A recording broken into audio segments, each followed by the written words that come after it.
Massachusetts State Trooper Michael Proctor is expected back at State Police headquarters this morning to continue a disciplinary hearing that could lead to his termination. Proctor was suspended in July for conduct revealed during the Karen Read trial. This morning, we've been bringing you Ted Daniels' one-on-one interview with Karen Read. She was more than willing to talk about Proctor and others. What troubles me is how evil people are. We covered a lot of ground with Karen Read, including those who want her in prison. The Norfolk DA, state police working for the DA, and specifically Trooper Michael Proctor. The detective zeroed in on Read within hours of John O'Keefe's death. Proctor has testified that's where the evidence, including Read's cracked taillight, took him. Yeah, she's a babe. Weird Fall River accent, though. During Read's first trial, Proctor's personal feelings for Read were exposed in his personal text messages. What was it like to be there in court and listen to all those texts? Proctor was just letting the public know what I've known about Michael Proctor, who he really is. Nothing Michael Proctor texted and admitted out loud in court about me would ever offend me. Your figures of speech include the following. She's a bitch. Objection. Is that right?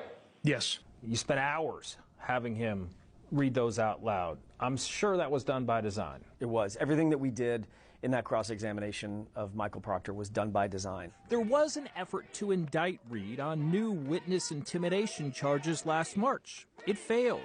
Read says even people around her were under scrutiny. Our drivers have been approached by the state police, had very close friends, had their cell phone records subpoenaed for an indictment that never happened. Have you ever been followed? I don't know. My eyes are akimbo all the time.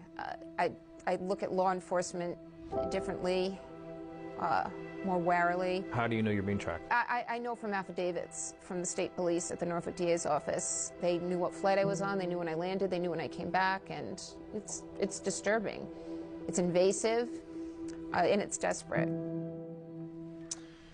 All right, Ted Daniel joining us now for his fascinating interview. Ted, there, she just called the state police desperate. Others may use that word to apply to her, in seeing she didn't get an acquittal the first time around. But why do you think it is she agreed to do this interview? She comes across as very smart and analytical, that every move that they're making, she's a part of, and it's calculated. I think she says to me she has nothing to hide and wants to get her message out. I would expect that, they went over the pros and the cons of this. With a trial fast approaching, and in the end, they thought it was something that they wanted to do. It's not the first time that she's gone on in a segment like this. She did a couple national interviews, and I think that this was something that, I reached out to her team and heard back within a couple of days. I actually have two questions for you. What is she like off camera, too? Same way? Yeah, pretty much the same. You get the feeling, she's always on the phone, or she's always making plans. She's, when we met her, the day that we met her, she was going to meet with her lawyer, Alan Jackson, she said, because she had a private investigator hunting down a new lead, and they were going to analyze and go over what information that was provided to them. So, yeah, she's very cordial, very nice person, but when you look at all in this totality here, these are some really serious charges against her, and she's got a tough road. Yeah. So you reached out to the DA's office as well.